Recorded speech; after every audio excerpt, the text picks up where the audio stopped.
Good afternoon. I'm Marie Kinsella. I'm the Director of Community Programs at the Partnership for Maternal and Child's Health of Northern New Jersey. I want to thank you for joining us as we discuss the New Jersey Healthcare Quality Institute's Maternity Action Plan.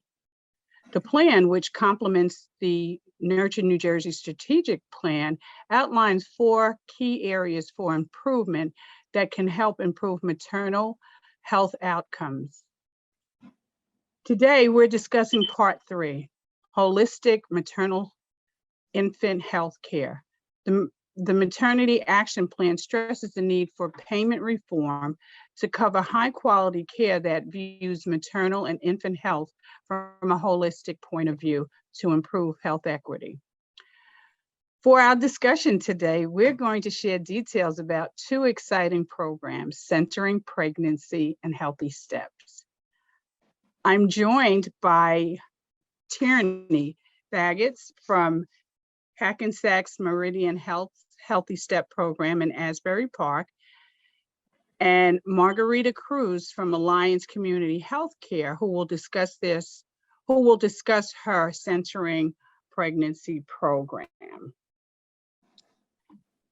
So what I'm going to do is ask you both to introduce yourself and just say where you're located. So we'll start with Tierney. Sure. Hi, good afternoon. Thank you so much for having me. So again, my name is Tierney Vagts. I am a licensed clinical social worker and HealthySteps specialist out of Hackensack Meridian Health. We're located currently in both Asbury Park and Neptune Pediatrics in Monmouth County, New Jersey. Good morning. Thank you for having me today. My name is Margarita. I am the social worker from Alliance Community Healthcare. We are located at 115 Christopher Columbus Drive in Jersey City, New Jersey. Okay, so I'm going to jump right in with the questions. And so, Margarita, I'll start with you. What is Centering Pregnancy? That is a great question, Marie. Is a group-based model of prenatal care. The patient's prenatal visits are in a comfortable group setting of 8 to 12 mothers formed between 12 to 16 weeks of pregnancy.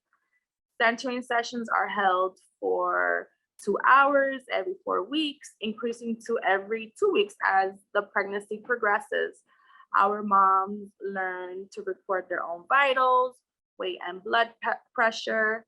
In addition, some of the subjects the mothers learn about are self-care, nutrition, exercising, coping with labor and delivery, breastfeeding, and infant care. And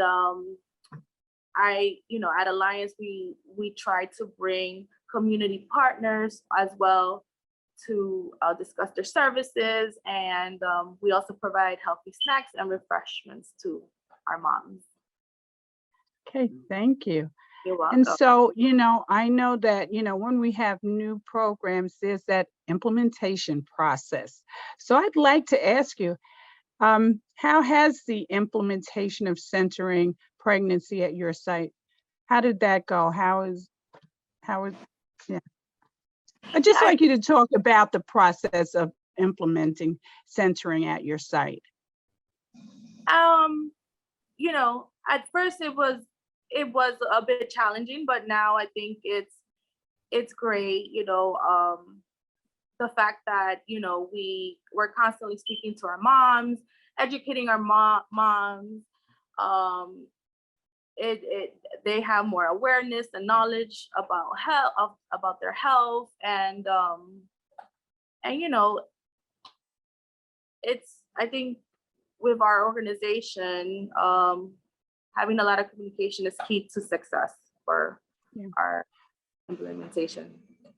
I know one of the pieces of implementation is working with the Center for Healthcare in Boston, the Centering Healthcare Institute. How was that process for you? So normally, Dr. Roberts and our nurse are more, they're more involved in that. But unfortunately, Dr. Roberts is not here today.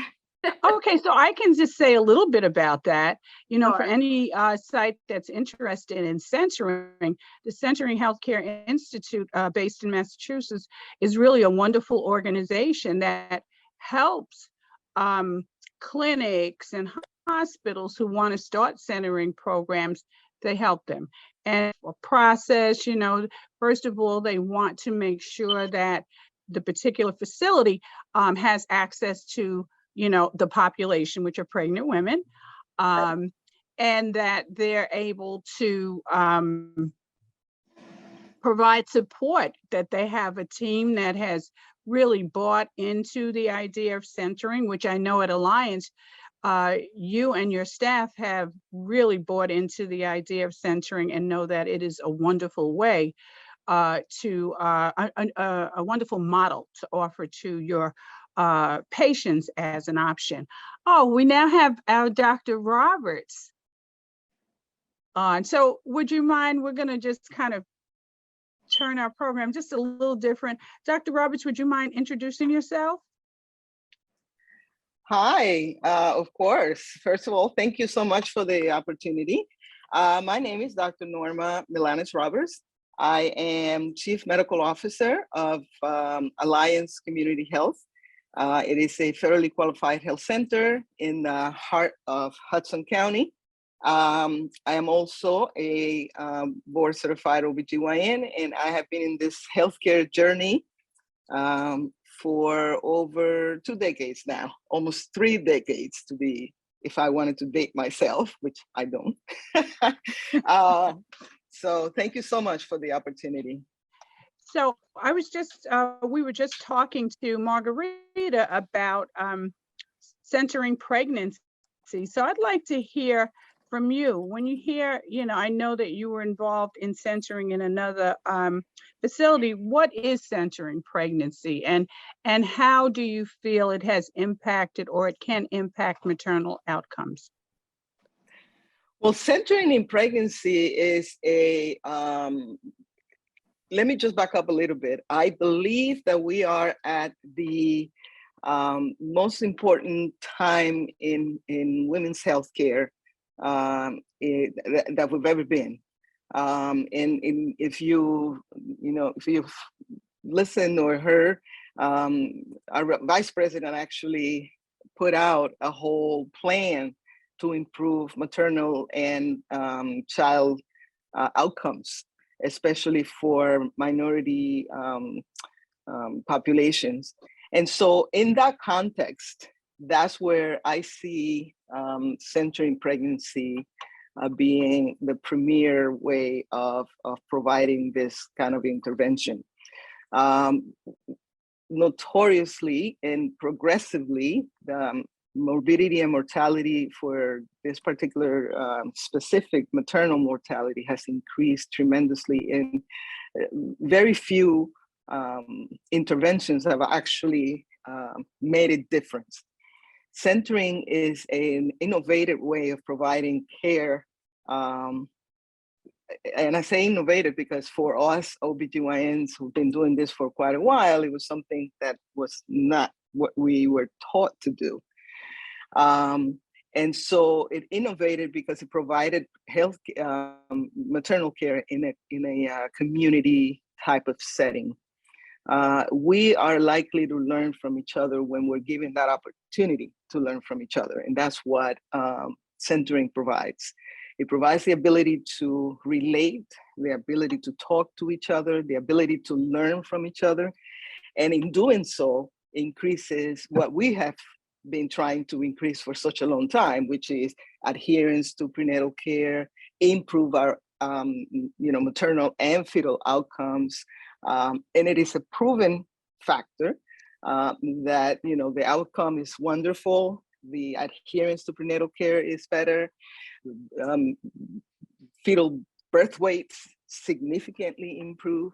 So that's in a nutshell what centering does and what it is for me. Thank you, Dr. Roberts. Now I'd like to ask Tierney, what is HealthySteps, And how is this pediatric care model different from the traditional pediatrician's office? Hi, yeah, so that's an excellent question. So just to provide some background on the HealthySteps program, it is an evidence-based model, and it does place developmental specialist and licensed social worker, in my case, licensed clinical social worker, at the heart of the outpatient pediatric setting. So we essentially work with all families and try our best to meet with all families that have children between the ages of 0, so our newborns, up through age 3 and the time they turn 4 years old. We focus on a number of different topics and concepts. Really, the sky's the limit. So we cover topics such as social emotional wellness, mental health, developmental concerns, behavior, cognition, and also environmental and social needs as well of the families. So it's really a great program because most all families do take their children to see their pediatric care provider anywhere between 12 and 13 times within the first 3 years of life, which developmentally is the most crucial age for development or range for development. And so by bringing HealthySteps into the practice, we're building really strong and consistent relationships with families. We're developing great rapport with the parents. And we're able to have these sometimes difficult conversations with them, and again, including a wide range of topics that we do cover, really all there within the well child visit itself. So essentially, once the children come in for their well child visit and they're meeting with their pediatrician, we do what's called a warm handoff, where the pediatrician will provide education and a background on HealthySteps and what we do, and essentially hand the patient and family visit off to the HealthySteps specialist. At that time, we kind of go in, we provide our own introduction to services, we'll review screenings if they're available, and talk about the services we're able to provide. At that point, we sometimes have visits with families that range from 5-10 minutes to sometimes 45 minutes to an hour, depending on the need. And so it really is a very unique program. Thank you so much, Tierney. Both these programs sound very exciting as we look at new ways of care to offer to our community residents. So this question is for all of you. Is it difficult to enroll families in these programs? And what is the biggest benefit to the families? As you're enrolling them, how are you able to promote the program? So anyone can start. Is it difficult to enroll families into the program? Sure, yeah. So I can jump in first just to speak to the HealthySteps program. I wouldn't say it's difficult to enroll families. Actually, we kind of have a mentality of more so opting out as opposed to opting in. So when our providers and the practice, including myself, educate the families on HealthySteps and the services that are available through the program, we give the families an opportunity to back out or opt out rather. If you choose not to see me, I'm not offended. That's okay. I just want to educate you and allow you the opportunity to understand what we have to offer. And you can certainly follow up with me upon request or things of that nature. But really, we consider all families that participate and attend the practice regularly and have communication with the HealthySteps specialist to be enrolled in the program. So it's a pretty simple process, and we really have not had many challenges in that sense. Okay. So I'm going to ask Alliance. Yeah, we may make the same process. At one point, the idea was to select the patients who would actually be members of the group. But that was not a very good process. I think that given the benefits and the proven improvement that we see across the board, we do also follow what Tierney was saying, the opt-in process. And then if we see that the patient is in need of more of an individual type of care, or if the patient chooses not to participate, there's still that mentality that this is not real prenatal care because it's done in a community-based type of setting. Then the patient is given the opportunity, and if she wants to back out, then that's fine. But 9 times out of 10, most patients choose to stay and do derive, the benefit that is intended. I don't know, Margarita, what do you think? You're on mute, Margarita. You're on mute. Yes, and I would like to add, Dr. Roberts, that, the fact that, we have many variety of different medical departments, we're constantly promoting our program, we're constantly speaking to the patients. So that makes it much easier at Alliance too. So the patients are always aware, we're the nurses, the doctors, the social workers, we're constantly speaking to the patients about this program. We have brochures in the center, so it definitely has made our process that much easier.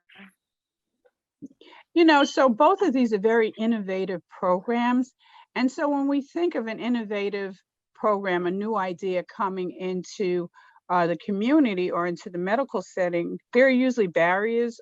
There may be barriers or challenges in implementing these care models. So I'd like to ask you about any challenges or barriers and how you overcame those. So we'll start with Tierney and then move on to Alliance. Sure, yeah. So, I mean, again, in rolling out the process and introduction and HealthySteps into the pediatric care model, we haven't had too many challenges, very luckily. But I would say some of the biggest barriers really have just been adapting to the workflow and kind of incorporating two types of disciplines together, right? There's the social, emotional, social work side, and then there's the kind of healthcare and ped side to it. So just kind of working through ironing out very minor wrinkles in terms of, kind of timing with the workflow, making sure we're not holding, families up too long when we kind of do the warm handoff, that we're kind of scheduling appropriately. We also have adapted some new screenings and questionnaires, developmental, social, emotional, family needs questionnaires into the pediatric practice as well to screen for other needs other than just developmental and behavioral. So that's been another piece to it. And just really figuring out how to really make that work. So, open communication with the team is obviously very important. We've also hosted lunch and learns really to educate the staff on the benefits of the program. Certainly when we introduce any new program to any practice, right, there's a lot of questions. Who are you? What do you do? Also having to be very mindful about our language that we use and making sure we're all on the same page, in the sense that when you sometimes tell families or parents, there's a social worker here that wants to see you, that can sometimes have a negative stigma attached to it based on, specific experiences. However, if we're saying the HealthySteps specialist or developmental specialist would like to meet with you, that tends to be received a little bit differently. So I think we've worked through all of these challenges pretty well as a team. Okay, thank you. So we have a couple of minutes, like 2 minutes. So I want to know, Alliance, you have 2 minutes to talk about challenges or barriers with implementing centering pregnancy at your site. I think we at Alliance have been very fortunate to get senior management to be involved in, our to be actually on board and pro the centering program. And that helps because if you have the buy-in from administration, then the process of implementing it flows a little bit easier.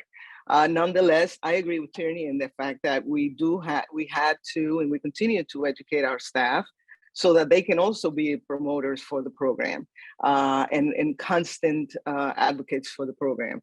The patient, the providers as well, changing that mentality that had been ingrained in all of us for such a long time was not an easy process in the beginning, but towards the end, especially when you do have that outcome and you look in comparison one to the other, is definitely an improvement. It is definitely an ongoing process, but for us, we've been very, very fortunate here at Alliance that our senior management is on board, and it has made the process a lot easier. Okay, so we're really out of time, but this has been a very interesting discussion. I want to thank Tierney, Margarita, and Dr. Roberts for joining me today. And I urge all of you to read the New Jersey Healthcare Quality Institute's Maternal Action Plan, which you can find on their website and in the link below, of how you can help advocate for changes necessary to ensure birth outcomes. So our live sessions end tomorrow with part 4. Thank you again for joining us. Thank you so much.